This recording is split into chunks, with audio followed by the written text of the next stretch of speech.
ما تيجوا نعمل سكين بوستر في البيت.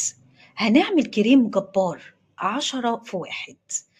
أنا عارفة إن انتوا بتشوفوا وصفات كتيرة، لكن في الفيديو بتاعنا أنا كنهى ما أحبش حد يقول لي وصفة واستخدمها وخلاص، لازم يقنعني بيها ولازم اعمل سيرش واعرف فايدة كل حاجة، وهو ده بالظبط اللي احنا هنعمله مع بعض في الفيديو. طبعا هنقول الوصفة والمكونات الاول، وبعد كده هقول لكم سر ليه هو كريم جبار، وهنعرف وهقنعكم.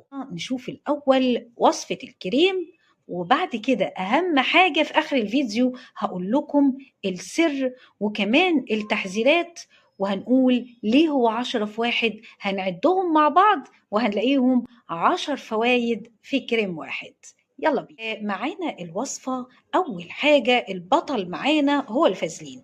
هنجيب معلقة فازلين ونحط عليها معلقة من الخل، ونحط معلقة من زيت الزيتون، وبعد كده هنجيب ليمونة ونحطها عليهم. تمام. طبعا لو عجبك الكريم ممكن تضاعفي الكمية.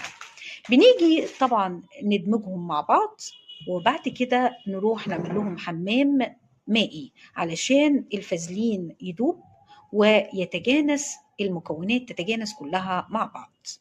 بنعبيها في بطرمان أو علبة ونسيبها تبرد، وبعدين نحطها في التلاجة. تعالوا بقى نقول السر ليه الوصفة ديت جبارة، ليه الكريم ده جبار. تعالوا نشوف المكونات. أول حاجة الفازلين ده بيعمل إن هو بيحبس الرطوبة بتاعة الجلد، يعني بيحافظ على الرطوبة.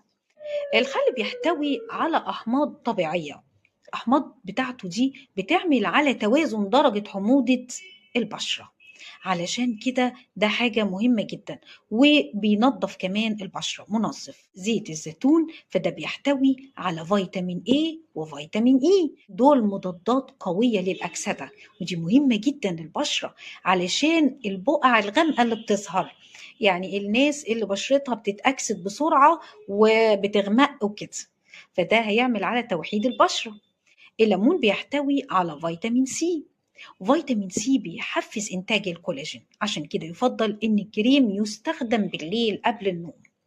الليمون بيحتوي على حمض الأستريك، وده بيعمل كمقشر للجلد، وبالتالي بيزيل الجلد الميت أو الخلايا الميتة.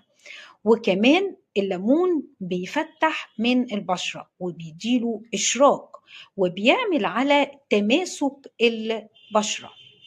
احنا قلنا فايدة كل حاجة، دلوقتي هنقول